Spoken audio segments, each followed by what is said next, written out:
আসসালামু আলাইকুম ষষ্ঠ শ্রেণীর শিক্ষার্থীরা, কি অবস্থা তোমাদের সবার? আশা করছি তোমরা সবাই অনেক ভালো আছো। আর ভালো তো থাকবাই, কারণ আমরা তোমাদের জন্য হাফ ইয়ারলি রিভিশন ক্লাস যেহেতু নিয়ে এসেছি, যাতে করে তোমাদের হাফ ইয়ারলির পরীক্ষার ফুল প্রিপারেশন হয় এবং তোমাদের হাফ ইয়ারলি পরীক্ষা নিয়ে যাতে আর কোনো ধরনের টেনশন বা মাথা ব্যথা তোমাদের না থাকে, তারই জন্য কিন্তু আমাদের এত এত এত আয়োজন। সো আজকে আমি আছি তোমাদের সাথে, তোমাদের কাইব ভাইয়া। আজকের পুরো ক্লাস জুড়ে আমার পেছনে যে টপিকগুলো দেখতে পারতেছো, সততার পুরস্কার, জন্মভূমি, নদ নদী, আর পিরামিডের দেশ, সুখ, তোলপাড়, মানুষ জাতি, আষাঢ়ের এক রাত, ঝিঙে ফুল, মাদার তেরেসা, আসমানি, ও এতগুলো টপিক। আমি যদি স্টুডেন্ট হইতাম আমার মাথায় আকাশ ভেঙে পড়তো যে এতগুলো টপিক।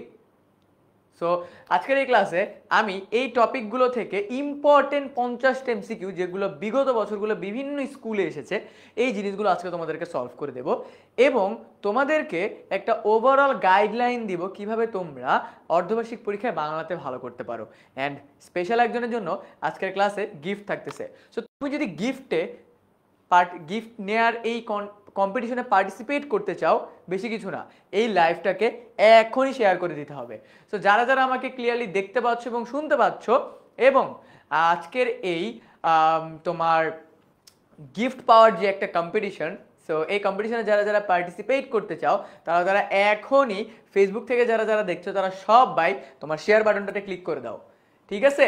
তো শেয়ার বাটনটাতে ক্লিক করে দিলেই কিন্তু তুমি আমাদের লাইভের আমাদের আজকের এই গিফটের কে গিফট পাবে, কে লাকি গিফটটা পাবে, সেটাতে তুমি পার্টিসিপেট করে ফেলতে পারবে।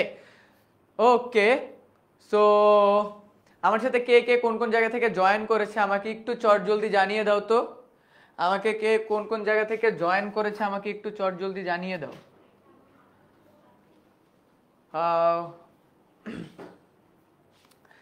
এবং তোমাদের হাফ ইয়ারলি পরীক্ষার প্রিপারেশন কেমন যাচ্ছে এটাও ভাইয়াকে কিন্তু জানিয়ে দাও। ঠিক আছে?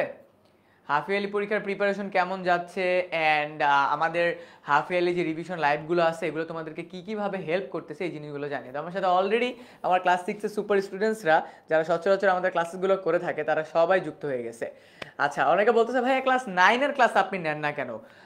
ক্লাস 9-এর আমরা তো আপাতত বাংলা পড়াচ্ছি না, বাট আমরা তোমাদের খুব শিগগিরই তোমাদের জন্য কোর্সেস নিয়ে আসবো, যেখানে তোমরা আমাদের সাথে ক্লাসেসগুলো করতে পারবে। ঠিক আছে? হ্যাঁ, তোমাদের 9-এর ক্লাসেসগুলোও নিব ভাইয়া। ক্লাস 6-এর ভিডিও আসবে কখন? সুন চলে আসবে ভাইয়া, প্রতিদিন। আমাদের আজকে, বাই দ্য ওয়ে, আজকে রাত 8:30টার সময় তোমাদের লিমন ভাইয়ের কিন্তু ক্লাস 8-এর হাফ ইয়ারলি রিভিশন লাইভ একটা ক্লাস আছে। ঠিক আছে? ওকে ডান। সো আমার সাথে অনেকেই নারায়ণগঞ্জ থেকে আছে, তারপর হলো ফতুল্লা থেকে আছে, মালিহাকে দেখতে পাচ্ছি, মালিহা আমাদের রেগুলার ব্যাচের স্টুডেন্ট। সো অনেকেই আছে আমাদের সাথে যুক্ত হয়ে গেছে। অর্ধবার্ষিক পরীক্ষার প্রস্তুতি অনেক ভালো, তাই আলহামদুলিল্লাহ, সালিহা বলতেছে। সো বোরহানুদ্দিন থেকে আমাদের সাথে মালিহা আছে। সো যারা যারা আমাদের সাথে হাফ ইয়ারলি রিভিশন এই লাইভগুলোতে আমাদের সাথে পার্টিসিপেট করতেছো, জয়েন করতেছো, তাদের কিন্তু হাফ ইয়ারলি পরীক্ষার প্রিপারেশন ফুল হবেই। সো অলরেডি আমাদের ক্লাসটি স্টার্ট হয়ে গেছে, অ্যান্ড আজকের ক্লাসে কোন কোন টপিক থেকে আমরা এমসিকিউ সলভ করবো, এগুলো আমাদের অলরেডি পিছনে দেয়া আছে। সো আমরা আর কথা না বাড়িয়ে ক্লাসটাকে স্টার্ট করে দিই। যারা যারা চাও আজকের এই লাইভ ক্লাস থেকে একটা গিফট তোমার কাছে পৌঁছে যাক, তারা তারা এখনই এই লাইভটাকে শেয়ার করে দাও। বিকজ তোমার হাফ ইয়ারলি এক্সামের টাইমে তুমি চাও তোমার পরীক্ষা, তোমার প্রিপারেশন অসম্পূর্ণ থাকুক। যদি না চাও তাহলে লাইভটাকে এখনই শেয়ার করে দাও, বিকজ শেয়ার করে দিলে এই লাইভটা তোমার টাইম লাইনে থাকবে এবং তুমি যখন খুশি তখন পরীক্ষার টাইমে এই লাইভটা দেখতে পারবা। ঠিক আছে? আবার কথা হবে ইনশাল্লাহ। ওকে, সো আজকের এই যে দেখো, আমাদের গিফটটা হলো, তোমরা আজকের এই ক্লাসটা যারা যারা তার প্রোফাইল থেকে শেয়ার করবে, তাদের মধ্যে থেকে একজন লাকি উইনার পাবে এই সুন্দর 10 মিনিট স্কুলের টি শার্টটা। বাই দ্য ওয়ে, এই টি শার্টটা কিন্তু আমার কাছেও আছে, আমিও কিন্তু পরি এই টি শার্টটা। সো তুমি যদি এই টি শার্টটা উইন হয়ে যাও, এমনও হতে পারে যে আমি এই টি শার্টটা পরে একদিন বেরিয়েছি, তোমার সাথে দেখা হয়ে গেল, তাই না? সো যারা যারা চাও এই 10 মিনিট স্কুলের টি শার্টটা তোমার কাছে পৌঁছে যাক, তাহলে এখনই এই লাইভটাকে শেয়ার করে দেবে। লাইভটা শেয়ার করে দিলে কিন্তু দুইটা গিফট। এক, এটা তুমি পরীক্ষার আগে, ঠিক আছে? আচ্ছা ভাইয়া, সিকিউ ক্লাস কি হবে না? ডেফিনেটলি হবে, বাট সিকিউ ক্লাস কোথায় হবে এটা জানতে হলে তোমাকে আজকের লাইভে থাকতে হবে। ঠিক আছে? সিকিউ ক্লাস কোথায় হবে পারভিন, সিকিউ ক্লাস কোথায় হবে যদি তুমি জানতে চাও, তোমাকে আজকে লাইভে থাকতেই হবে ভাইয়া। বিকজ সিকিউ, ডাউট সলভ, তারপর হলো তোমাদের কনফিউশন সলভ, এন্ড আদার যা যা আছে সবকিছু কোথায় সলভ করা হবে এটা তোমাদেরকে কিন্তু আমরা বলে দেব। ওকে ডান। আচ্ছা, আজকের ক্লাসের প্রথম এমসিকিউ, ঠিক আছে? সো আমরা প্রথম এমসিকিউটা দেখি, মানুষের রূপ ধরে ফেরেশতা প্রথম কার কাছে গেল? মানুষের রূপ ধরে ফেরেশতা প্রথম কার কাছে গেল? আমাকে একটু বলো তো, এইটা তোমরা যে পড়েছিলা সেটা কোন তোমাদের বইয়ের কোন অংশটা থেকে নেওয়া হয়েছে? এটা আমাকে একটু জানাও তো দেখি। ক্লাস 6 এর শিক্ষার্থী যারা যারা আছো তারা কে কে এই জিনিসটা জানো আমাকে একটু জানিয়ে দাও, বলো তো আমাকে। আচ্ছা, পারভিন বলতেছে আমি গণিত অভিযানে ফার্স্ট হয়েছি, কংগ্রাচুলেশন। আচ্ছা, আমার পেছনে যে এমসিকিউ দেখতে পাচ্ছ এটার অ্যান্সার চাই আমি, গাইস অ্যান্সার চাই। অনেক কথা হয়েছে, অনেক আড্ডা হয়েছে, এবার পড়াশোনা। পড়াশোনার টাইমে পড়াশোনা হবে, আড্ডার টাইমে আড্ডা হবে, ঠিক আছে? এবার একটু পড়াশোনাটা করি আমরা। আচ্ছা, ফারহান হক বলতেছে ভাইয়া এটার অ্যান্সার সি নাম্বারটা হবে। সবাই বলতেছে সি সি। আমি আরো স্টুডেন্টকে চাই, আমি দেখতে চাই যে সবাই একসাথে অ্যান্সার করতেছে, ঠিক আছে? সবাই একসাথে অ্যান্সার করতেছে, আমি এটাকে দেখতে চাই। ওকে, সো ম্যাক্সিমাম স্টুডেন্ট বলতেছে ভাইয়া সি নাম্বারটা। আমরা দেখিনি অ্যান্সারটা। ইয়েস, ধবল রোগীর নিকট। মানুষ রূপ ধরে ফেরেশতা প্রথম কার কাছে এসেছিল? ধবল রোগীর নিকট এসেছিল। এটা কিন্তু একটু মাথায় রাখবা, ঠিক আছে? ম্যাক্সিমাম ওরা কি অন্ধ ব্যক্তির কথা দিয়ে দেয়। আচ্ছা, এরপরে কি, সততার পুরস্কার রচনায় কোন বিষয়টি ফুটে উঠেছে? মনে রাখবা তোমাদের বইয়ের ভিতরে বাংলাতে, বিশেষ করে বাংলাতে যেই যেই জায়গাতে এই রিলেটেড কোশ্চেনগুলো আসছে, এই যে অমুক কবিতার দ্বারা কি ফুটে উঠেছে, অমুক গল্পের দ্বারা কি ফুটে উঠেছে, এইসব কোশ্চেন কিন্তু এক্সামে আসার মতো 3 স্টার মার্ক প্রাপ্ত, ঠিক আছে? এবং আমি যদি টিচার হই তাহলে আমি এই রিলেটেড কোশ্চেনই করব। ওকে, সো আমাদের সততার পুরস্কার রচনাটিতে কি ফুটে উঠেছে? নৈতিক মূল্যবোধের পরিচয়, মানুষের প্রতি মমত্ববোধের পরিচয়, স্বদেশের প্রতি গভীর ভালোবাসার পরিচয়, নাকি অন্যের প্রতি সহানুভূতির পরিচয়? এটার অ্যান্সার কি হবে? 2 নম্বরটার অ্যান্সার কি হবে দেখি, কে কে বলতে পারে? সবার কিন্তু ক্লাস পার্টিসিপেশন চাই। চুপ করে মোবাইল দেখতেছো, একটু স্ক্রোল করতেছো, এরকম করলে কিন্তু হবে না। সবার ক্লাস পার্টিসিপেশনটা চাই আমি। ওকে, এমন না যে শুধুমাত্র আমিই বলবো, তোমাদের ফিডব্যাকও কিন্তু আমি চাই। তরি জোবায়েত বলতেছে ভাইয়া 2 এর সি নাম্বারটা। কানিস ফাতেমা বলতেছে ভাইয়া 2 এর বি নাম্বারটা। ওকে, আবার পারভিন বলতেছে ভাইয়া 2 এর এ নাম্বারটা। সো দেখো তিনজনের কোশ্চেন অ্যান্সারের মধ্যে কিন্তু কনফিউশন। সো এটার আলটিমেট অ্যান্সার হলো নৈতিক মূল্যবোধের পরিচয়। সততার পুরস্কারে কি পেয়েছে? নৈতিক মূল্যবোধের পরিচয়, মানে কতটা সৎ। সততা পুরস্কার কবি গল্পে এটাই তোমার প্রকাশ পেয়েছে যে সে কতটা সৎ, ঠিক আছে? এবং যখনই একজন ব্যক্তি সৎ হয়ে থাকে সেটা তার নৈতিকতার একটা বহিঃপ্রকাশ, ঠিক আছে? এরপরে সততার পুরস্কার গল্পে কাকে সবাই ঘৃণা করে? ধবল রোগীকে, টাকওয়ালাকে, অন্ধ ব্যক্তিকে, নাকি ইহুদিকে? আমরা সবাই জানি ধবল রোগীকে, আমরা সবাই জানি কি এটা ধবল রোগীকে। দেখো এইখানে আরো একটা কি তোমার অনেক বড় একটা এক্সাম্পল আমরা দেখতে পাচ্ছি। সেটা কি, যখনই আমাদের আশেপাশের কোনো একটা ব্যক্তি একদম বাজেভাবে অসুস্থ হয় আমরা সবাই তাকে মনে করি কি যে না, ওর সাথে আমার এখন আর ওইভাবে মেশা যাবে না, তাহলে এখন আমারও কি সংক্রামক হয়ে যেতে পারে। But on the other hand জিনিসটাকে যদি এইভাবে চিন্তা করা হয় যে ও অসুস্থ, আমরা যদি ওকে একটু সাহায্য করি, একটু সেবা যত্ন করি, তাহলে কি ও অসুস্থ থেকে সুস্থ হয়ে যেতে পারে। আমি ফ্যামিলি মেম্বারসদের কথা বলতেছি এখানে, ঠিক আছে? যাকে তাকে গিয়ে আবার সেবা যত্ন করতে যাও না, পরে প্রবলেম হয়ে যাবে। ওকে, সো এটার আনসার হবে কি ধবল রোগীকে। এরপরে আছে আমাদের স্বর্গীয় দূতের কাছে, ঠিক আছে? এখানে স্বর্গীয় দূত মানে কি জানো? স্বর্গীয় দূত বলতে বোঝায় তোমার স্বর্গ থেকে আসা একজন কি এখানে বার্তাবাহক, ঠিক আছে? বার্তাবাহক, ঠিক আছে? এটা একটু মনে রাখবা, এটা সমার্থক শব্দ হিসেবে তোমাদের বাংলা দ্বিতীয় পত্র আসে। বার্তাবাহক যে খবর সরবরাহ করে, যে খবর সরবরাহ করে, ঠিক আছে? যে খবর সরবরাহ করে। সো স্বর্গের দূতের কাছে ধবল রোগী কি চেয়েছিল, ঠিক আছে? মানে একটা রিপ্রেজেন্টেটিভ না, kind of a representative type. So তার কাছে তোমার কি ধবল রোগী কি চেয়েছিল? আমরা দেখি উট চেয়েছিল। তার কাছে ধবল রোগী কি চেয়েছিল? একটা উট চেয়েছিল। সো তোমাদের এইখানে একটু কনফিউজ করার জন্য দুম্বাও দিয়ে দিতে পারে, ঠিক আছে? দুম্বাও দিয়ে দিতে পারো। সো অনেকে তোমরা দুম্বাও অ্যান্সার করে দিতে পারো, বাট দুম্বা কিন্তু অ্যান্সার করে না, এটার অ্যান্সার উট হবে, ঠিক আছে? মালিহা সবগুলো রাইট অ্যান্সার দিচ্ছে। ওকে, থ্যাংক ইউ মালিহা। এরপরে আমাদের আসতেছে স্বর্গীয় দূতের কাছে টাকওয়ালা কি চেয়েছিল। দেখো দুইটা কোশ্চেন কিন্তু ডিফারেন্ট। এক, ধবল রোগী কি চেয়েছিল, আর একটা হলো টাকওয়ালা কি চেয়েছিল। টাকওয়ালা কি চেয়েছিল? গাই চেয়েছিল। টাকওয়ালা কি চেয়েছিল? গাই। সো দেখো আমরা কিন্তু মানে একটা কনফিউজিং কোশ্চেন অলরেডি পার করে ফেলছি। তার মানে কি ধবল রোগী, ঠিক আছে, কোশ্চেনটা একটু ডিফারেন্ট।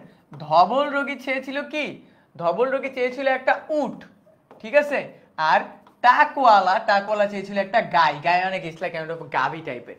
ওকে, বুঝতে পারছো? সো এই দুইটা কোশ্চেন কিন্তু একদম ইন্টার কানেক্টেড, পাশাপাশি।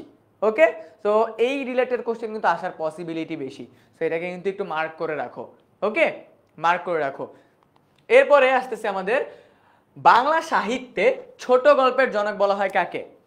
এই কোশ্চেনটা এখন পর্যন্ত প্রতি বছর অর্ধবার্ষিক অথবা বার্ষিক পরীক্ষায় কোনো না কোনো জায়গায় আসছে। অর্ধবার্ষিক অথবা বার্ষিক পরীক্ষায় কোনো না কোনো জায়গায় আসছে। তো ছোট গল্পের জনক কাকে বলা হয়? ছোট গল্পের জনক বলা হয় কাকে? রবীন্দ্রনাথ ঠাকুরকে।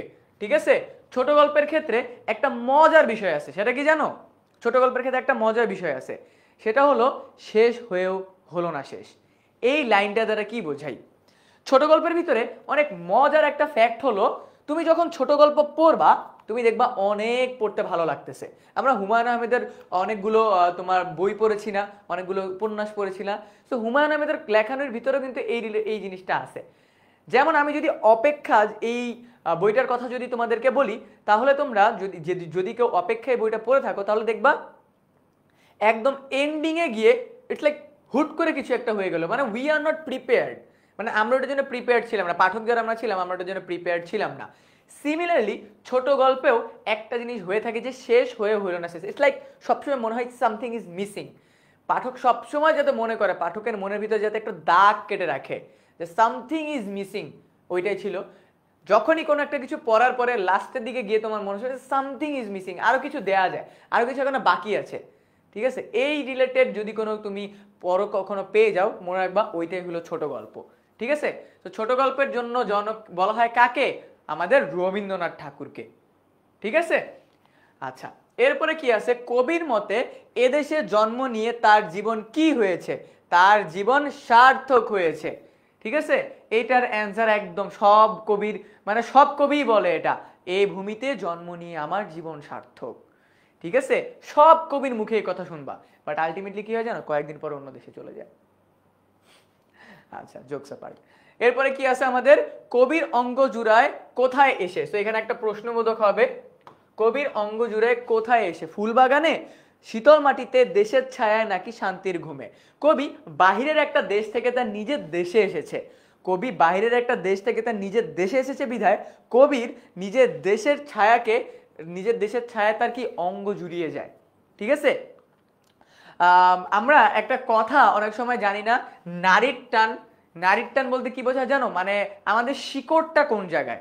এই যে ঈদের সময় তোমরা দেখো যে ঈদ শুরু হলেই মানুষ তড়ি ঘড়ি করে তোমার ট্রেনে করে, বাসে করে, ট্রেনের ছাদে উঠে কত তড়ি ঘড়ি করে মানুষ গ্রামের পথে যায়। এই যে মানুষ গ্রামের পথে যায় কেন? Because of the root, because of the শিকড়। মানুষের শিকড়টা কি ওই গ্রামেই, সে ওই জায়গাটা থেকে বিলং করে। আমরা যে যে জায়গাটা থেকে বিলং করি, আমরা ওই জায়গাটাতে ফিরে যাওয়ার জন্য আমরা কি একদম আকুল হয়ে থাকি। তুমি দেখবা, তুমি যখন মনে করো কোনো একটা জায়গায় গেছো, সেখান থেকে তুমি যখন আবার বাসায় ফিরে আসবা, ওই বাসায় ফিরে আসার নিজের ঘরে থাকার যে একটা আসার যে একটা আকুতি, মানে লাইক ওই যে একটা কথা আছে না যে ওয়েন, মানে নিজের হোম, নিজের ঘর, ওই যে একটা অনুভূতি আছে, ওই অনুভূতিটাই এখানে কবি ফিল করতেছে যে আমার দেশের ছায়ার ভিতরে বসে আমার অঙ্গ জুড়িয়ে যায়, তার মানে তার মনটা শীতল হয়ে যায়। ঠিক আছে, ওকে। এরপরে গগন শব্দের অর্থ কি? গগন শব্দের অর্থ একটাই, আকাশ। গগন শব্দের অর্থ কি? আকাশ। এটা কিন্তু আসবে, এটা কিন্তু অনেক স্কুলে অলরেডি এসেছেও। ঠিক আছে, অনেক স্কুলে অলরেডি এটা এসেছে, তাই যারা যারা এটা জানো না, গগন শব্দের অর্থ হলো আকাশ, অথবা আসতে পারে আকাশ শব্দের সমার্থক শব্দ কোনটি? গগন। ওকে, আচ্ছা। এরপরে আচ্ছা, বাই দ্য ওয়ে, আমরা তোমাদের হাফ ইয়ারলি পরীক্ষার ফুল প্রিপারেশনের জন্য তোমাদের জন্য ফ্রি কিন্তু কোর্স লঞ্চ করা আছে। কোর্সটা তোমরা কোথা থেকে কিনতে পারবা? সো তো কোর্সটা তোমরা আমাদের ট্রেন্ডি স্কুলের অ্যাপ এবং আমাদের ওয়েবসাইট থেকে কিনতে পারবা। সো করতে পারবা, সরি কিনতে পারবা। বাই দ্য ওয়ে, কোর্স কিন্তু একদম ফ্রি, কোর্সটা কি একদম ফ্রি। তোমরা যদি মনে করে থাকো না ভাইয়া আবার না, এবার কোনো টাকা পয়সা কোনো লেনদেন নাই, কোর্সটা একদম ফ্রি। বিকজ তোমরা আমাদেরকে বলছিলে ভাই হাফ ইয়ারলি পরীক্ষার প্রিপারেশন আপনাদের সাথে নিতে চাই।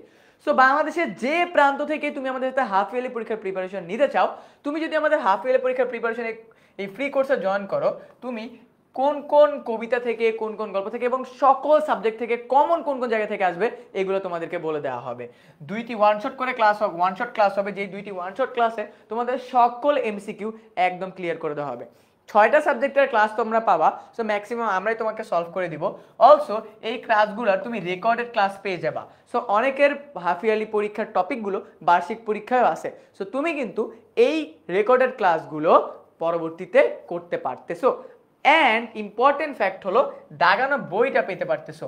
বাই দ্য ওয়ে, তোমরা যারা যারা এখনো দাগানো বই পাওনি, এখনই কল করো 16910 এই নাম্বারে, দাগানো বই চলে যাবে তোমার হোয়াটসঅ্যাপ নাম্বারে। ওকে, আবার লাইনটা আবার বলতেছি, দাগানো বই যদি না পেয়ে থাকো কল করো 16910 নাম্বারে, দাগানো বই চলে যাবে তোমার হোয়াটসঅ্যাপ নাম্বারে। ঠিক আছে? ওকে ভাইয়া, কিভাবে জয়েন করব? কিচ্ছু করতে হবে না, 10 মিনিট স্কুলের অ্যাপে যাও অথবা ওয়েবসাইটে যাও, গিয়ে জাস্ট ষষ্ঠ শ্রেণী লেখো, তাহলেই চলে আসবে। আর তাও যদি না পারো কোনো সমস্যা নেই, আরও ইজি, কল করো 16910 নাম্বারে। আমাদের ম্যাক্সিমাম প্রবলেমের সলিউশন তুমি কোথায় পাবা? 16910 এই নাম্বারে। কোর্স কিনতে পারতেছো না? 16910। ক্লাস ভালোভাবে করতে পারতেছো না? 16910 এই নাম্বারে কল দিয়ে একদম বলতে থাকো আমার এটা লাগবে, আমার এটা লাগবে, আমি হাফ ইয়ারলি পরীক্ষার আপনাদের সাথে প্রিপারেশন নিতে চাই, পিডিএফ চাই, দাগানো বই চাই, সাজেশন চাই, যা লাগবে যা লাগবে লিটারালি যা লাগবে এখানে। আর যারা যারা এখানে জয়েন করে ফেলতে পারো, ইটস গুড, জয়েন করে ফেলো। ওকে, অ্যান্ড শেয়ারের কথা এখন বলতেছি না। ওকে, কবিতার জীবনের সার্থকতা অনুভব করেন কেন? আমরা আমাদের জীবনের সার্থকতা বিভিন্ন দিক দিয়ে অনুভব করতে পারি, বাট কবিরা যারা ছিল তাদের দিক থেকে, ঠিক আছে, একটু ডিফারেন্ট। তারা কি এদেশের প্রকৃতি সুন্দর বলে, এদেশের ফল মধুর বলে, জন্মভূমিকে ভালোবাসে বলে, ঋতু ষড়ঋতুর দেশ বলে। কোনটা হবে রাইট অ্যান্সার? আমাকে একটু বলো তো, কোনটা হবে রাইট অ্যান্সার? আমাকে একটু বলো। রাজু বলতেছে কল করে কি শুধু বললেই হবে? হ্যাঁ, তুমি জাস্ট কল করে বলবা আমি আমাদের এই কোর্সে কিভাবে, তোমার কাছে কোর্সের লিংক দিয়ে দিবে, তুমি জাস্ট কোর্সে জয়েন করে ক্লাস করবা। That's it Raju. Okay, that's it. আচ্ছা, সবাই বলতেছে ভাই 10-এর সি নাম্বারটা হবে। Let's have a check. Yes, জন্মভূমিকে ভালোবাসে বলে। আমরা একটু আগে বললাম কবিতার জন্মভূমির ছায়ার তলে বসে তার অঙ্গ জুড়িয়ে, তার মন জুড়িয়ে যায়। তো এইখানেও সেম, জন্মভূমির প্রতি ভালোবাসা থেকেই সে কি করে? জীবনের সার্থকতা অনুভব করে। সে জীবনের কি সার্থকতাটা সে অনুভব করে। বুঝতে পারছো? ওকে, তারপর হলো সুদানবাসীর গায়ের রং কেমন? সুদান একটা দেশের নাম, ঠিক আছে, এটা একটা মুসলিম কান্ট্রি। তো সুদান এর মানুষের গায়ের রং কি হবে? গায়ের রং হবে হলো ব্রোঞ্জের মতো। ঠিক আছে, ব্রোঞ্জ তোমরা দেখছো না কোটের সাথে পরে ব্রোঞ্জ, ওই ব্রোঞ্জের মতো, একটু তোমার গোল্ডেন কালার টাইপের। ঠিক আছে, একটু গোল্ডেন কালার টাইপের। আচ্ছা, এরপরে কি? কাদের সর্বাঙ্গ দিয়ে তেল ঝরে? কাদের সর্বাঙ্গ দিয়ে তেল ঝরে? এটা হবে হলো নিগ্রোদের। এখন এইটার একটা স্টোরি আছে জানো, নিগ্রোদের সর্বাঙ্গ দিয়ে তেল ঝরে, এটা কিন্তু একটা মেটাফরিক অর্থে ব্যবহার করা হয়েছে। মেটাফরিক মানে কি? তোমার কাল্পনিক অর্থে ব্যবহার করা হয়েছে। যেমন তোমরা বিভিন্ন তোমার ফুটবলে, ক্রিকেটে অনেক সময় দেখেছো না যে যারা নিগ্রো হয়ে থাকে, একদম কালো যারা, তারা কি, আমি কালো বলতেছি না, যারা একদম নিগ্রো হয়ে থাকে তারা একটু হাঁটাহাঁটি করলে মনে হয় যে একদম ঘামে ভিজে যাচ্ছে, তার শরীরে কি একদম ঘাম, বাট আদতে না। কিন্তু আদতে হলো তাদের মানে যখন তাদের শরীরে রোদ পড়ে তখন তাদের স্কিনটা মানে এমনভাবে লাইক গ্লো করে, দেখে মনে হচ্ছে সে ঘেমে গেছে, বাট আদৌ কিন্তু তারা ঘেমে যায়নি। ঠিক আছে, তারা ঘামে, বাট ঘামার পরিমাণটা অনেক বেশি মনে হয়। এটা নিগ্রোদের ক্ষেত্রে সবচেয়ে বেশি হয়ে থাকে। ঠিক আছে, ওকে, কাদের সর্বাঙ্গ দিয়ে তেল ঝরে? নিগ্রোদের। আচ্ছা, ইন্টারেস্টিং ফ্যাক্ট হলো, তোমরা একটু আগে আমাকে জিজ্ঞেস করো না ভাইয়া শুধুমাত্র কি সিকিউ এমসিকিউ ক্লাসই করাবেন, সিকিউ কি পড়াবেন না? তাদের জন্য তোমাদের সিকিউ এর প্রিপারেশনকেও একদম টপ নচ করতে তোমাদের সকল ধরনের। ওকে, বুঝতে পারছো? যারা যারা এখনো জয়েন করোনি এখনই জয়েন করে ফেলো, বিকজ প্রিপারেশন 100% কমপ্লিট করতে হলে এই গ্রুপ কিন্তু মাস্ট। ওকে, ঠিক আছে, ডান। অ্যান্ড বাই দ্য ওয়ে, যারা যারা এখনো লাইভটাকে শেয়ার করোনি ভাইয়া, তারা কিন্তু লস, তাদের কিন্তু লস।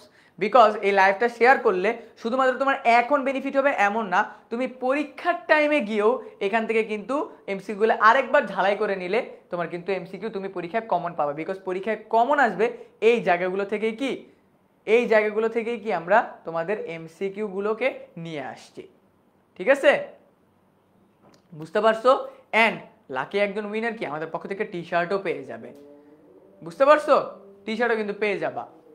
ওকে, তারপর হলো কায়রোতে বৃষ্টি কখন হয়? কায়রো একটা জায়গার নাম। কায়রোতে বৃষ্টি কখন হয়? কায়রোতে বৃষ্টি হয় দৈবাতে। দৈবাত মানে কি? সকালের স্টার্টিং এর দিকে। ঠিক আছে, ওকে, পরবর্তীতে চলে যাচ্ছি। সবচেয়ে বড় পিরামিড বানাতে 1 লক্ষ লোকের কত বছর সময় লেগেছিল?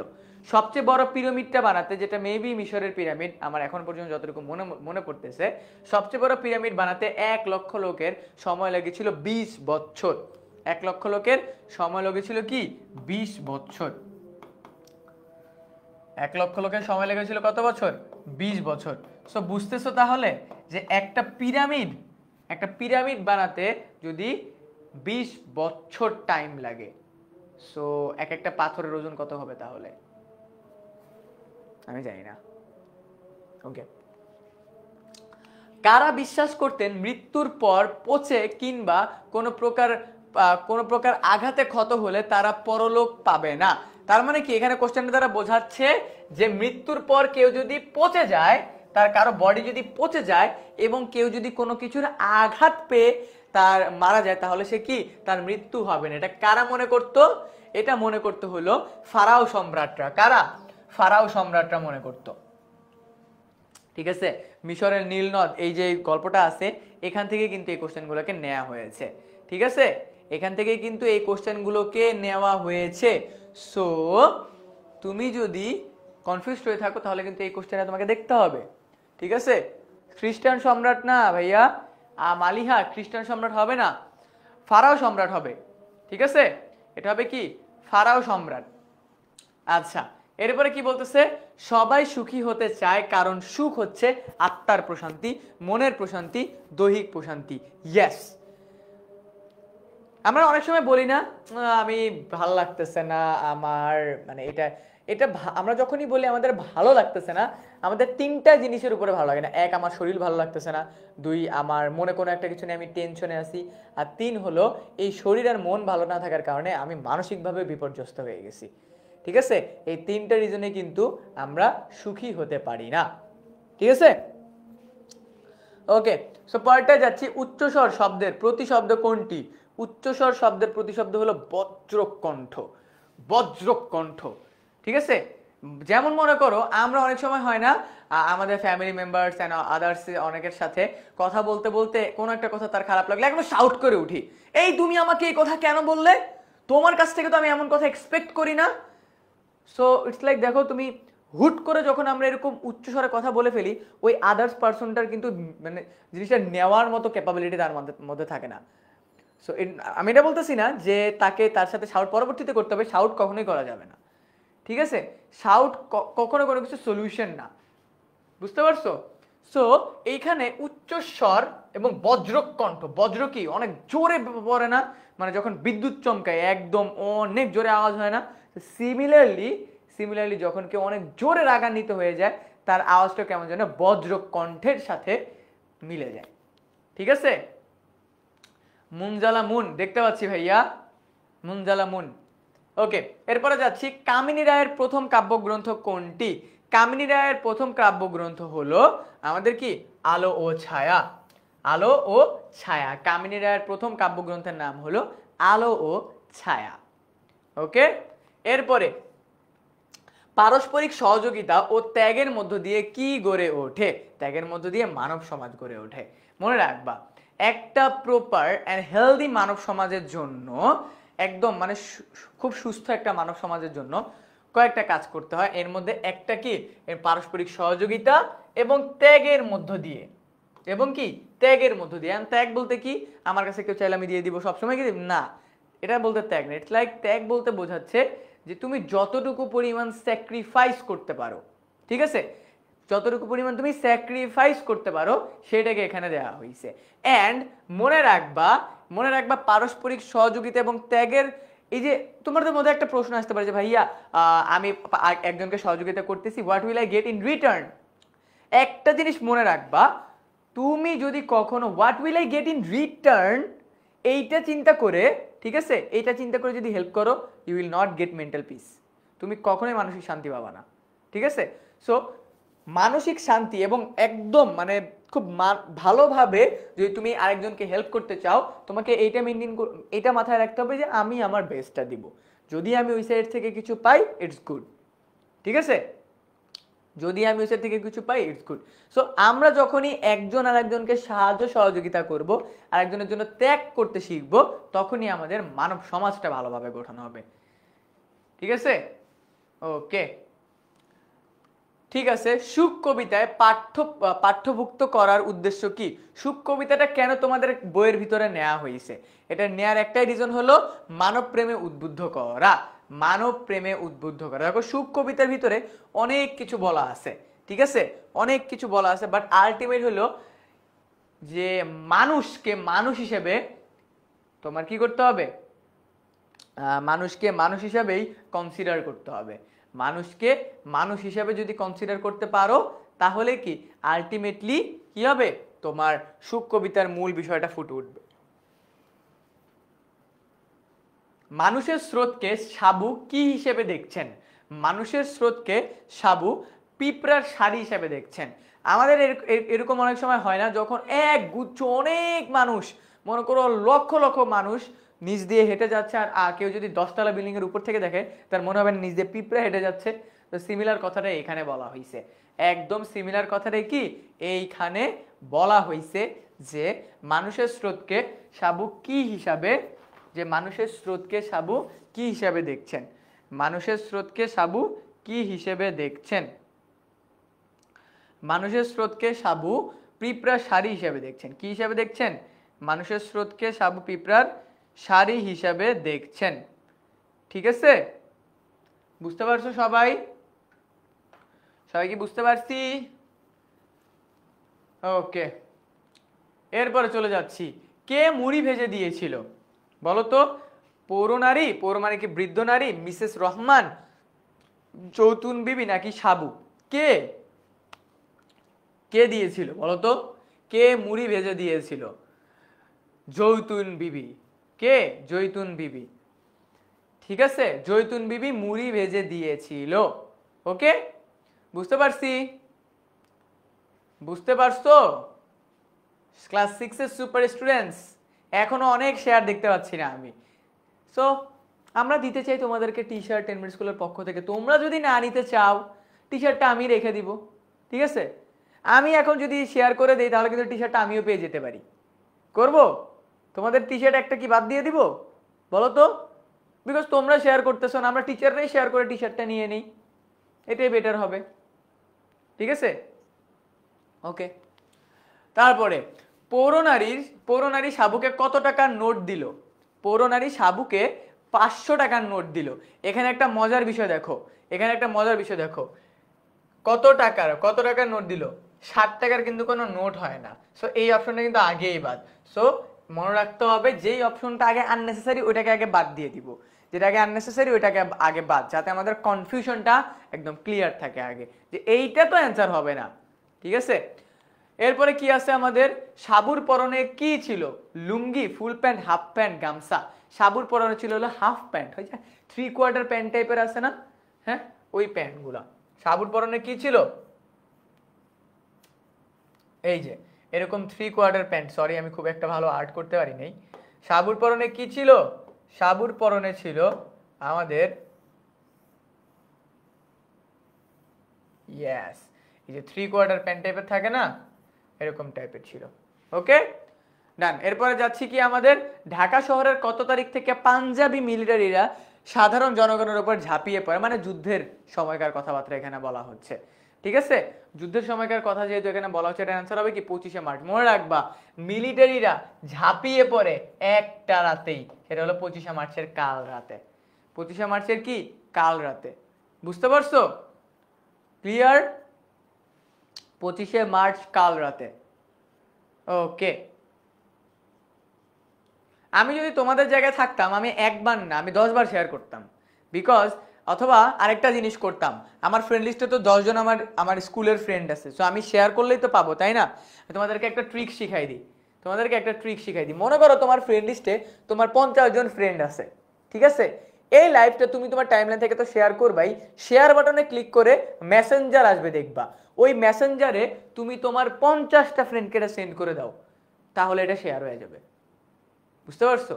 তুমি মেসেঞ্জারে যে গেলা, যায়া তুমি এইখান থেকে শেয়ার অপশনে গিয়ে এই ক্লাসটা তুমি তোমার 50জন ফ্রেন্ডকে শেয়ার করে দিলা। সো ওই ফ্রেন্ডটাও ভাবলো যে না, আমার বন্ধু তো আমার কথা ভাবে, আমার বন্ধু তো একা একা হাফ ইয়ারলি প্রিপারেশন নিতে চায় না, আমার সাথেই নিতে চায়। সো পরবর্তীতে ও যদি কোনো কিছু পায় তাহলে ও তোমাকে পরবর্তীতে হেল্প করবে। ঠিক আছে, একটু স্মার্টলি খেলো। ঠিক আছে, শুধু পড়লেই হবে না, একটু স্মার্ট হইতে হবে। বুঝতে পারছো? একটু স্মার্ট হও। ওকে, আচ্ছা। সো পরবর্তীতে আমাদের কি আছে, কবিতায় কোন পঙ্কোক্তি থেকে মানুষের কোন পঙ্কোক্তি হবে, এটা কোন পঙ্কোক্তি থেকে মানুষের অভিন্ন অভিজ্ঞতা ফুটে উঠেছে? শীতাতপ ক্ষুধার তৃষ্ণার জ্বালা, তারপর হলো কচি কাঁচাগুলি ডাটো করে তুলি, কালো অর্ধ হলো বাহিলে কেবল, বামুন শূদ্র বৃহৎ ক্ষুদ্র।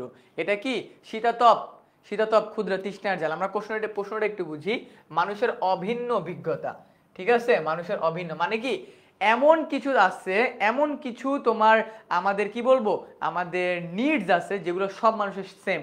যেমন শীত সবার লাগে, ক্ষুধা সবার লাগে, তৃষ্ণা সবার পায়, শরীরে কেটে গেলে জ্বালা সবারই হয়। ঠিক আছে, শরীরে কেটে গেলে কি যন্ত্রণা সবারই হয়। মানে কোশ্চেনটা হলো এখানে এমন কোনটা আছে যেটা সবার জন্য সেম, কারোর জন্য ভিন্ন না। কারোর জন্য কি ভিন্ন? দেখো শীতকালে সবারই শীত লাগে, এক্সেপশন কিছু মানুষ বাদে, যে শীতের সময় একদম খালি গায়ে থাকে না, আমার শীত লাগে না। এরপরে কি, ক্ষুধা সবার লাগে, তৃষ্ণা সবার পায়, পুড়ে গেলে জ্বালা সবার হয়। বুঝতে পারছো?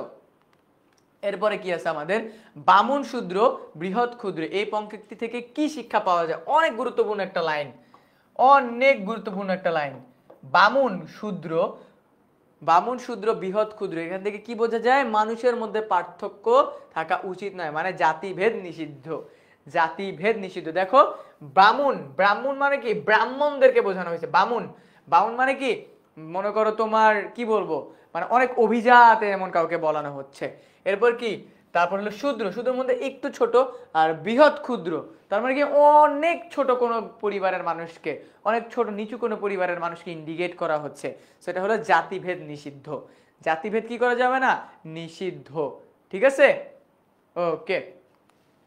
এরপরে কবি মানুষ জাতি কবিতায় কি বলতে চেয়েছেন? তোমাদেরকে একটা ইম্পর্টেন্ট জিনিস বলে রাখি, মানুষ জাতি কবিতাটা তোমাদের যার যার অর্ধবার্ষিক পরীক্ষা আসে, এখান থেকে তোমরা একটা সৃজনশীল পাবা, ফুল একটা সিকিউ পাবা মানুষ জাতি থেকে একটা সিকিউ, সম্পূর্ণ একটা সিকিউ পাবা। ঠিক আছে, সো যারা যারা মানুষ জাতিটা এখনো ভালোভাবে পড়োনি, এখনই পড়ে ফেলো, বিকজ এখান থেকে কিন্তু তোমাদের কি আসবে, প্রশ্ন আসবেই। বুঝতে পারছো?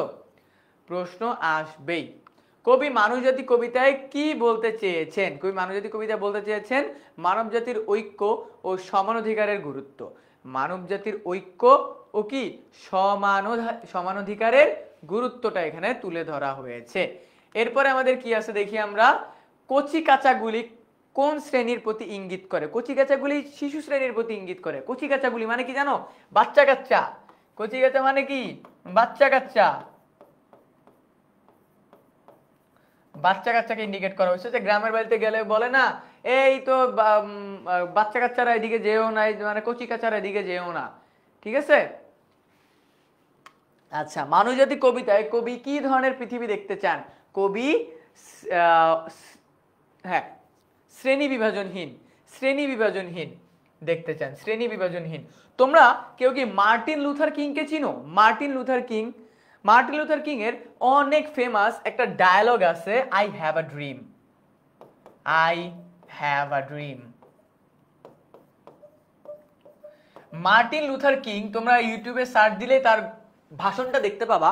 মার্টিন লুথার কিং এমন একজন তোমার নেতা ছিল, সে সবসময় সে সবসময় ফাইট করেছিল তোমার ইকুয়ালিটির উপরে, যে সাদা তোমার যারা কৃষ্ণাঙ্গ আছে, যারা যে একটু আগে নিগ্রো যারা আছে, তারা যাতে কোনোভাবে, যারা তোমার ফর্সা আছে তাদের থেকে কোনোভাবে কি, তারা যাতে কোনোভাবে তোমার নিচু কোনোভাবে না ফেস হয়, ঠিক আছে, মানে তাদেরকে যাতে কোনোভাবে নিচু না দেখানো হয়, এইটা মেনটেন করছিল মার্টিন লুথার কিং তার ওই ঘোষণার মাধ্যমে, যে I have a dream.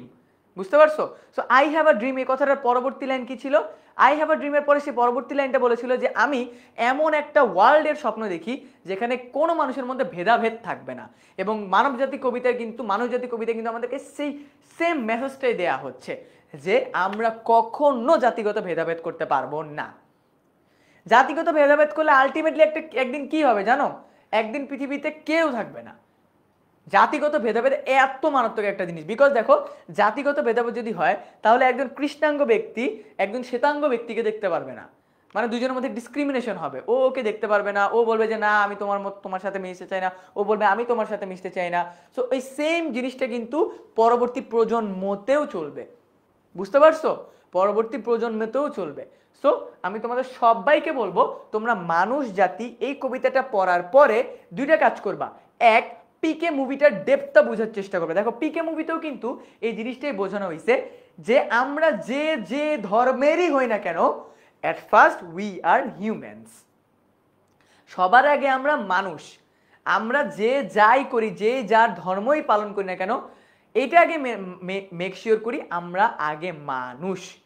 So তোমরা মানুষ জাতি এই কবিতাটা পড়ার পর প্রথম কাজ হলো মার্টিন লুথার কিং এর আই হ্যাভ আ ড্রিম, এটা লিখলেই আসবে, আই হ্যাভ আ ড্রিম ইউটিউবে লিখলে চলে আসবে। আর সেকেন্ড হলো ট্রাই করবা পিকে মুভির মিনিংটা বুঝতে, ঠিক আছে? তাহলে তোমরা এই কবিতাটার যে একদম ইন ডেপথ মিনিং ওইটা বুঝে যাবা, ঠিক আছে? আচ্ছা, ওকে। সো ইন ডেপথ মিনিং বলতে বলতে আলটিমেটলি একটা ছবি আমার সামনে চলে আসলো। এই ছবিটা পার্সোনালি আমার অনেক মেমোরেবল একটা ছবি, অনেক মেমোরেবল একটা ছবি। অ্যান্ড এই ছবিটা এখন পর্যন্ত আমি আমার ফোনে পর্যন্ত সেভ করে রাখছি। দেখো এই ছবিতে কি দেখতে পাচ্ছ? কত কত কত কত সুপার স্টুডেন্টস অ্যান্ড তাদের কাছে কি একটা মেডেল, কৃতি শিক্ষার্থী সংবর্ধনা। এই কৃতি শিক্ষার্থী মানে কি জানো? এই স্টুডেন্টগুলো পুরো বছর জুড়ে আমাদের সাথে অর্ধবার্ষিক পরীক্ষার প্রিপারেশন নিয়েছে, যেমন এখন তোমরা নিচ্ছ, বার্ষিক পরীক্ষার প্রিপারেশন নিয়েছে, অ্যান্ড আলটিমেটলি তারা ক্লাসে ফার্স্ট সেকেন্ড থার্ড হয়েছে দেশের বিভিন্ন জায়গা থেকে। সো তুমি যদি চাও আমাদের সাথে পরবর্তী বছরে এই বছরে এই ফ্রেমে থাকতে, তাহলে তোমাকে একটা কাজ করতে হবে। আমাদের হাফ ইয়ারলি যেই রিভিশন লাইভ যে আমাদের কোর্সটা আছে, ফ্রি কোর্স, একটু আগে দেখালাম, ওই কোর্সটাতে জয়েন হয়ে যাও। তোমার পরীক্ষার প্রিপারেশনে আর কোনো টেনশন করা লাগবে না, আমরা তোমার পরীক্ষার প্রিপারেশনকে কমপ্লিট করে দেবো। তোমাকে জাস্ট একটা কাজ করতে হবে, আমরা যা যা পড়াচ্ছি এগুলো পড়াটা কমপ্লিট করতে হবে, দ্যাটস ইট। সো আমি চাই আমাকে যে যে স্টুডেন্ট যে যে জায়গা থেকে দেখতেছো তারা সবাই যাতে পরবর্তী বছর নিজ নিজ ক্লাসের এই গ্রুপটার সাথে ছবি তুলতে পারো, ঠিক আছে? সো আই হোপ এই বছর ইনশাল্লাহ তোমাদের সাথে দেখা হবে। ওকে, সো আমাদের 31 নম্বর এমসিকিউ, আবু কার সঙ্গে নদীতে মাছ ধরতে গিয়েছিল? আবু আবু কার সঙ্গে মাছ ধরতে গিয়েছিল? তার দাদার সঙ্গে। সো আমরা তো জানি সচরাচর ছোটবেলায় আমরা কার সাথে যাই? আমাদের দাদার সাথে, নানার সাথে মাছ ধরতে যাই। তো সিমিলারলি আবু আমাদের তার দাদার সাথে মাছ ধরতে গিয়েছিল, ঠিক আছে? আচ্ছা তোমরা আমাকে একটু জানাও তো, কিছুদিন আগে আমাদের কোরবানি ঈদ গেল, সো এই কোরবানি ঈদে কে কে তার দাদা নানার সাথে হাটে গিয়েছো? আমাকে একটু জানাও তো। অফ টপিকে একটা কোশ্চেন করি, যেহেতু পড়ার সাথে সাথে চলে আসলো। কে কে তার দাদার সাথে হাত ধরে তারপর হলো তোমার হাটে গিয়েছো গরু দেখতে, বা হলো তোমার ছাগল দেখতে, বা অন্যান্য যে উট, আবার অনেকে মহিষ, কে কে গিয়েছো আমাকে একটু জানাও তো, ফুল ফ্যামিলির সাথে একত্র হয়ে। ইয়েস, অনেকে বলতেছে জি ভাই আমি গিয়েছি। ওকে,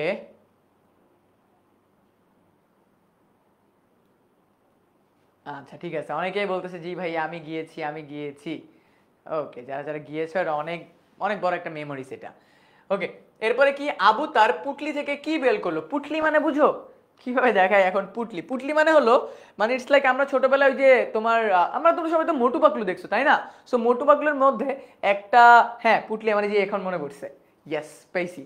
সো পুটলি বলতে কি বোঝায় জানো? পুটলি বলতে বোঝায় যে এই যে মোটু পাতলুতে আমরা আসলে সবসময় দেখি, অথবা আমরা কার্টুনগুলোতে সবসময় দেখে থাকি যে যখনই কেউ এক বাড়ি থেকে অন্য বাড়িতে শিফট হয় বা এক জায়গা থেকে অন্য জায়গায় শিফট হয়, তখন এরকম একটা বড় পুটলি তার কাঁধের ভিতরে এরকম করে নিয়ে যায়। এটা না পড়ে গেলেই হয়, কাঁধের ভিতরে কি এরকম করে করে নিয়ে যায়। সো এই পুটলিটার কথা এখানে বলা হয়েছে, ঠিক আছে? এরকম বড় একটা পুটলি যেখানে প্রয়োজনীয় যা যা আছে সবকিছু কি করা হয়, নিয়ে যাওয়া হয়। সো এইখানে এই যে আমার হাতে একটা ছোট পুটলি দেখতে পাচ্ছ, ঠিক আছে? এখানে আমি সর্বোচ্চ গেলে কি রাখতে পারি, কিছু কয়েন্স রাখতে পারি। সো এই যে আমরা যে মাইক দিয়ে পড়াচ্ছি, মাইকটা এটার ভিতরে থাকে। সো এই যে এখানে যে আবু তার পুটলি থেকে কি বের করলো, তো আবুর কাছে মনে করে এরকম একটা ছোট পুটলি ছিল, ঠিক আছে? সে ওই পুটলি থেকে কি বের করছে চলো আমরা দেখি। সে ওই পুটলি থেকে বড়শি ও টোপ বের করছে। মনে করো একটা বড়শিকে একদম পেঁচিয়ে এটার ভিতরে রাখছে, ঠিক আছে আবু, এবং কি রাখছে, টোপ রাখছে। টোপ মানে কি, মাছের খাবার, বুঝতে পারছো? সো এই পুটলি অর্থ কি বুঝতে পারছো? এই যে পুটলি, ঠিক আছে? ওকে, ঠিক আছে, আচ্ছা ডান। এরপরে হালিমা খাতুন হালিমা খাতুন কে? হালিমা খাতুন হলো একজন ভাষা সৈনিক। হালিমা খাতুন কি? একজন ভাষা সৈনিক, বুঝতে পারছো? হালিমা খাতুন হলো একজন ভাষা সৈনিক। সবাই কি বুঝতে পারছি? এটা এটা বোঝানোর কিছু নাই তেমন।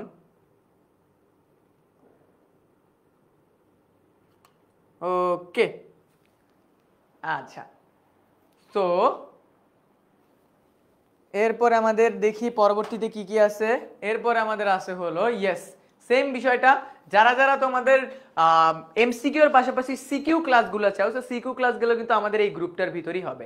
দেখো ভাইয়া, আলটিমেটলি আমাদের টার্গেট একটাই, কোনো স্টুডেন্ট যেন পরীক্ষা দিয়ে এসে না বলে ভাইয়া হাফ ইয়ারলি পরীক্ষার প্রিপারেশন অসম্পূর্ণ রেখে আমি পরীক্ষা দিতে বসেছিলাম। এই কথাটা কিন্তু অনেক কষ্টদায়ক একটা কথা, অনেক কষ্টদায়ক একটা। তাই আমি বলতেছি, তোমার যেই ফ্রেন্ডটা কোন একটা টিচারের কাছে পড়ে অর্ধবার্ষিক পরীক্ষার প্রস্তুতিকে কমপ্লিট করতে পারতেছে না, প্লিজ প্লিজ এই ভিডিওটা, এই লাইভ ক্লাসটা ওর কাছে পাঠায় দাও। এই লাইভ ক্লাসটা ওর কাছে পাঠাও, বিকজ এই লাইভ ক্লাসটা ওর পুরো বছরের রেজাল্টটাকে চেঞ্জ করে দিতে পারে।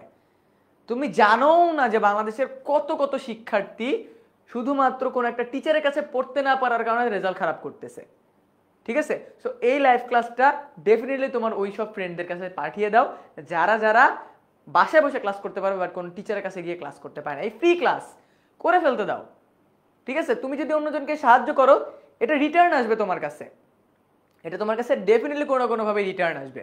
So always do good with others, okay? আচ্ছা, সো এই গ্রুপটার ভিতরে তোমরা যদি জয়েন হয়ে যাও, তোমরা সিকিউ ক্লাস পাবা, তোমরা সৃজনশীল শর্ট কোশ্চেনের উপরে ক্লাস পাবা, দেন তোমাদের ডাউটগুলোকে সলভ করা হবে, তোমাদের যত যত ডাউট থাকবে সবগুলোকে সলভ করা হবে, and tips and tricks videos দেওয়া হবে যাতে করে তোমরা পরীক্ষাগুলোতে আরো ভালোভাবে অ্যান্সার করে আসতে পারো, ওকে?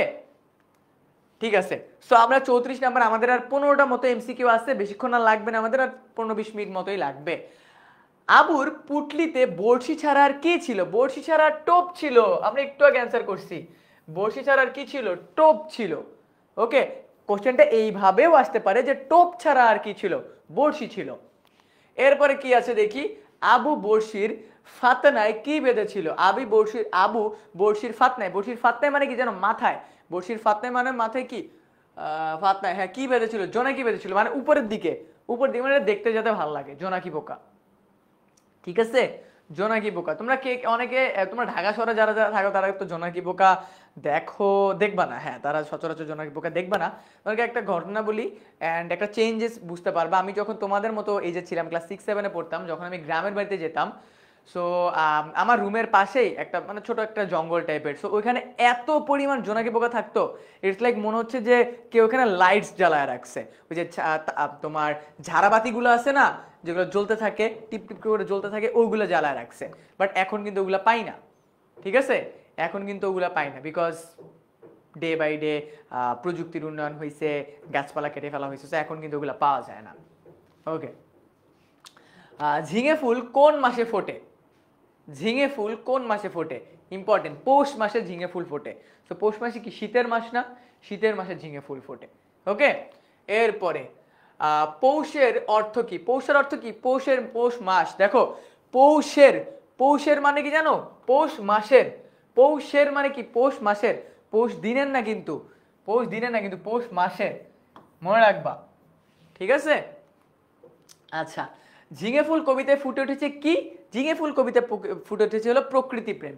মানে একটা প্রকৃতির সৌন্দর্যকে কবি এত সুন্দর করে তুলে ধরতে পারে যে ঝিঙে ফুলের যে সৌন্দর্য, ঝিঙে ফুলটার যে সৌন্দর্য, এই সৌন্দর্যটাকেও যে কেউ এত সুন্দর করে এক্সপ্লেইন করতে পারে, এটা এই কবিতা পড়লে তোমরা বুঝতে পারতা। ঠিক আছে, আর অলসো তোমরা বুঝতে পারছো। আচ্ছা, ঝিঙে ফুল কিসের প্রতীক? খুব ইম্পর্টেন্ট একটা কোশ্চেন।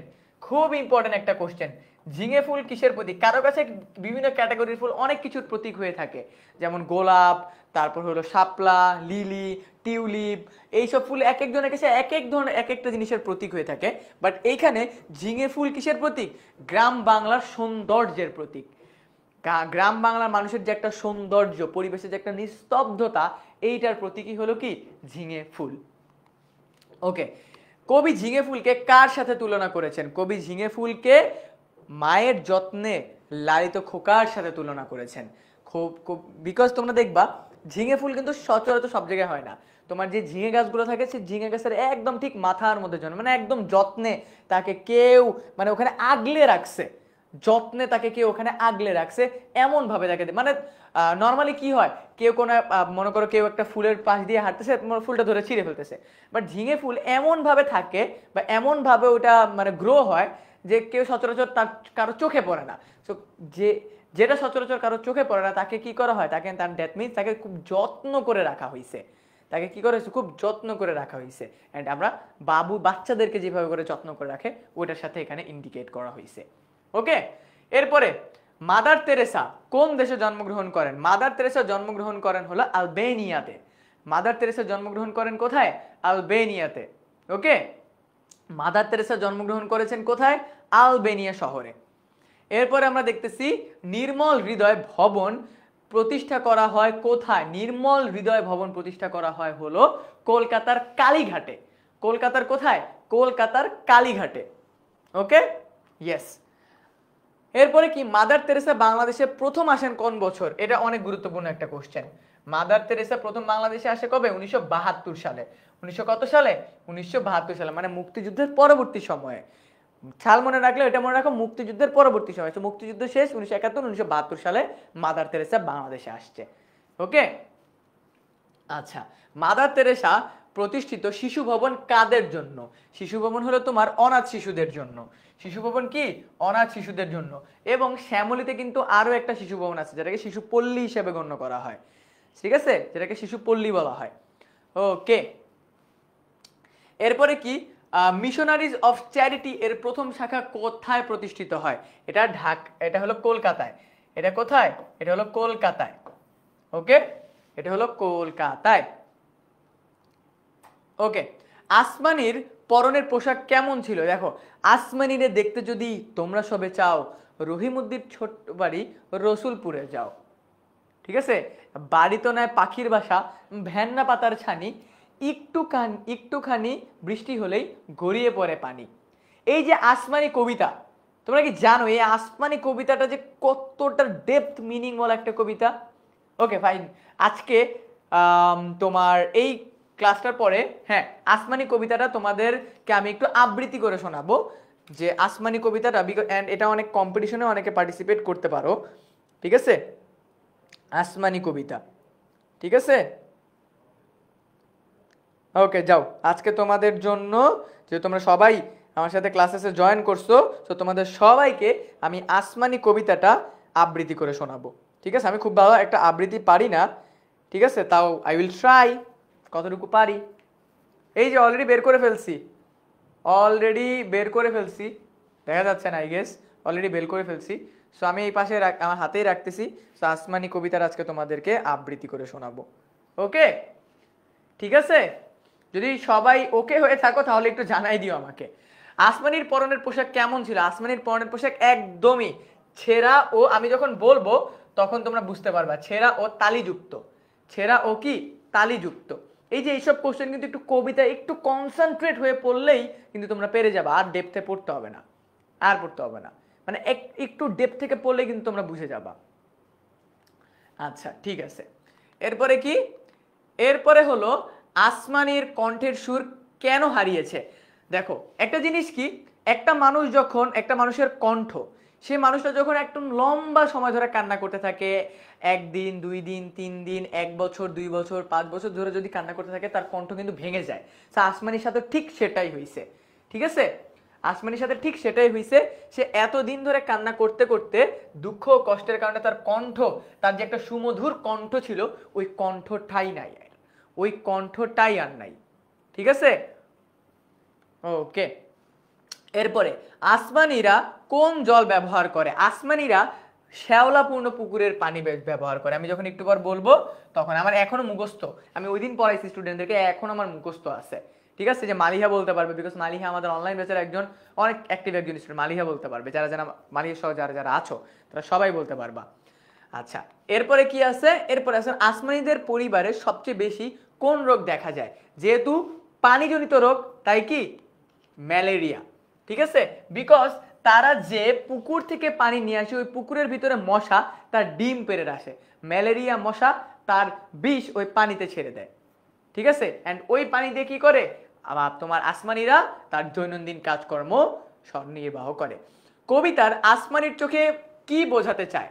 আসমানির চোখে, এই পুরো কবিতাটার মাধ্যমে আসমানিকে মানে তোমার কি বলবো রিপ্রেজেন্ট করার মাধ্যমে এই কবিতায় জসিমউদ্দিন কি বোঝাতে চাচ্ছে, ঠিক আছে। পল্লীকবি জসিমউদ্দিন আমরা সবাই জানি, তো পল্লীকবি জসিমউদ্দিন বোঝাতে চাচ্ছে যে দুঃখের প্রতীক। একটা মানুষের দুঃখ হইতে পারে, বাট ওই দুঃখের লেভেল কি পরিমাণ হইতে পারে, এটা আসমানির মাধ্যমে কি করা হয়েছে, এটা বোঝানো হয়েছে। অ্যান্ড তথাকথিত এক মানে কথা আছে যে আসমানির এই কবিতাটা কিন্তু একটা সত্যি কবিতা। কিভাবে আসমানি কবিতাটা, মানে আমি পড়েছিলাম যে আসমানি কবিতাটার জসিমউদ্দিন তার মেবি চাচার বাড়িতে বেড়াতে, এবং তার চাচার বাড়ির পাশের বাড়িতে এই আসমানিকে তারা সে পায়, এবং তাই তখন সেই ঘটনাটা জানতে পারে, ঠিক আছে। সো এই ছিল আজকে আমাদের টপ 50 এমসিকিউ, যেটা থেকে তোমাদের অর্ধবার্ষিক পরীক্ষায় অনেক অনেক গুরুত্বপূর্ণ এমসিকিউ আসার পসিবিলিটি আছে বলে আমি মনে করি। অ্যান্ড বাই দ্য ওয়ে, পুরো ক্লাসটা তোমরা করলা, পুরো ক্লাসটাই গেছে তোমাদের ভালো লাগছে। অ্যান্ড এরকম ক্লাস কিন্তু আমাদের সবগুলো সাবজেক্টেরই হচ্ছে তোমাদের অর্ধবার্ষিক পরীক্ষার অর্ধ না সম্পূর্ণ প্রিপারেশন করার জন্য, ঠিক আছে। তাই যারা যারা এখনো এখনো আমাদের অর্ধবার্ষিক পরীক্ষার কোর্সটাতে জয়েন করোনি, ফ্রি কোর্স ভাইয়া, জয়েন করে ক্লাসগুলো করা স্টার্ট করো, ঠিক আছে, জয়েন করে ক্লাসগুলো করা স্টার্ট করে দাও। ওকে, সো তোমরা যদি চাও তাহলে আমি তোমাদের জন্য আসমানি কবিতাটা আবৃত্তি করতে পারি। সো সবাই যদি রেডি হয়ে থাকো ভাইয়াকে একটু জানাও, জি ভাইয়া আবৃত্তি করেন।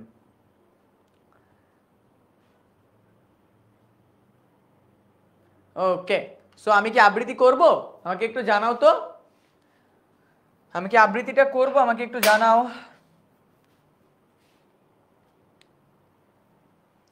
আমি খুব একটা ভালো আবৃত্তি করতে পারি না, বাট আই উইল ট্রাই, যেহেতু আসমানি কবিতার অনেক ফেমাস একটা কবিতা, সো আই উইল ট্রাই, ঠিক আছে, দেখি কতটুকু পারা যায়, ঠিক আছে, স্টার্ট করব। মালিহা বলতেছে ভাই আমাকে উইনার করিয়েন, ডেফিনেটলি চেষ্টা করব যারা যারা শেয়ার করো তাদের সবাইকে উইন করাইতে, ঠিক আছে। ওকে, সো আমি তোমাদের আসমানি কবিতাটা একটু আবৃত্তি করে শোনাই, যাতে করে তোমরা বুঝতে পারো এই কবিতার কোন কোন লাইনটা ইম্পর্টেন্ট, ঠিক আছে। ওকে ঠিক আছে। আসমানি কবিতা লিখেছেন জসিমউদ্দিন। আসমানিরে দেখতে যদি তোমরা সবে চাও, রহিমউদ্দির ছোট্ট বাড়ি রসুলপুরে যাও। বাড়ি তো নয় পাখির বাসা, ভ্যান্না পেতার ছানি, একটুখানি বৃষ্টি হলেই গড়িয়ে পড়ে পানি। একটুখানি হাওয়া দিলেই ঘর নড়বড় করে, তারই তলে আসমানিরা থাকে বছর ভরে। পেটটি ভরে খায় না পেতে বুকের কখান হাড়, সাক্ষী দিছে অনাহরে কদিন গেছে তার। বৃষ্টি তাহার মুখটি হতে হাসির প্রদীপ রাশি, থাপড়েতে নিবিড়ে গেছে দারুণ অভাবাসী। পরনে তার শতেক তালের শতেক ছেঁড়া বাস, সোনালি তার গা বরণের করছে উপহাস। ভ্রমর কালো চোখ দুটিতে নাই কৌতুক হাসি, সেখান দিয়ে গড়িয়ে পড়ে অশ্রু রাশি রাশি। বাঁশির মতো সুরটি গলায় ক্ষয় হলো তাই কেঁদে, হয়নি সুযোগ লয় যে সে সুর গানের সুরে বেঁধে। আসমানিদের বাড়ির ধারে পদ্মপুকুর ভরে, ব্যাঙের ছানা শ্যাওলা পানা কিলবিল কিলবিল করে। ম্যালেরিয়ার মশক শেথা বিষ গুলিয়ে জলে, সেই জলেতে রান্না খাওয়া আসমানিদের চলে। পেটটি তাহার দুলছে পিয়েল, নতুই যে জ্বর তার, বৈদ্য ডেকে ওষুধ করে পয়সা নাহি তার। খোসমানি আর আসমানি রয় দুইটি দেশে, কত জাদু কারে নেবে অধিক ভালোবেসে। সো লাস্টে কিন্তু তোমাদের জন্য একটা মেসেজ দিছে যে দুইজন মানুষ, খোসমানি আর আসমানি। খোসমানি হলো অনেক অভিজাত একটা ফ্যামিলি থেকে বিলং করে, আর আসমানি যে অনেক দুঃখ, ঠিক আছে, অনেক দুঃখ দুর্দশা থেকে বিলং করে।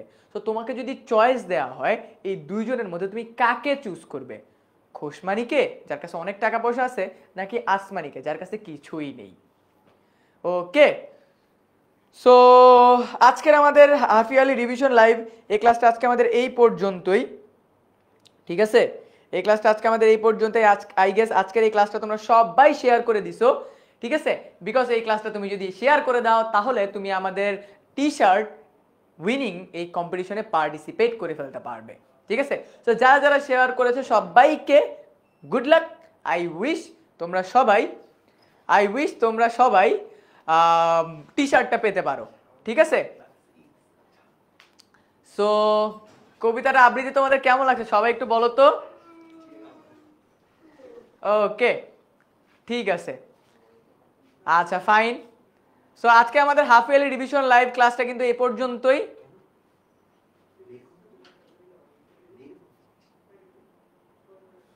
ওকে, ভাইয়া শেয়ার করেছি, কানিস ফাতেমা বলতেছে ভাইয়া শেয়ার করেছি। ওকে, সবাই বলতেছে ভাইয়া অনেক সুন্দর হইছে। সামিয়া সুলতানা বলছে ভাইয়া অনেক সুন্দর। ওকে, ঠিক আছে, শুধু সুন্দর বললে হবে না, টি শার্টটাও তো তোমাদের দরকার। সো টি শার্টটা পেতে হলে লাইভটাকে এখনই শেয়ার করে দাও, ঠিক আছে? ওকে, ডান। সো সবার সাথে ইনশাল্লাহ হাফ ইয়ারলি রিভিশন পরবর্তী কোনো ক্লাস নিয়ে দেখা হবে। আর আবারও বলতেছি, হাফ ইয়ারলি পরীক্ষা যদি ফুল প্রিপারেশন নিতে চাও, 10 মিনিট স্কুলের ফ্রি অর্ধবার্ষিক পরীক্ষার প্রস্তুতি কোর্সে এখনই জয়েন হয়ে যাও। আর যারা সাজেশন পিডিএফ এন্ড দাগানো বই চাও তারা আমাদের 16910 হেল্পলাইনে কল করো, দাগানো বই আর পিডিএফ চলে যাবে তোমার হোয়াটসঅ্যাপ নাম্বারে। তো সবাই ভালো থাকো, সুস্থ থাকো, সবার সাথে ইনশাল্লাহ পরবর্তী ক্লাসে আবার দেখা হচ্ছে, ঠিক আছে? ওকে,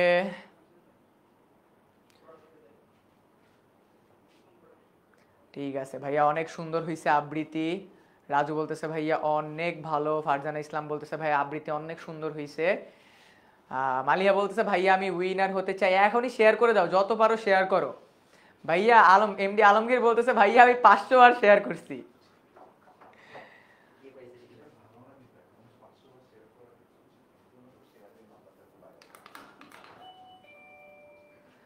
ওকে, সো আজকের ক্লাসটা আমরা এখানেই এন্ড করতেছি। সবার সাথে ইনশাআল্লাহ পরবর্তী ক্লাসে দেখা হবে। সেই পর্যন্ত সবাই ভালো থাকো, সুস্থ থাকো। সবাইকে আসসালামু আলাইকুম।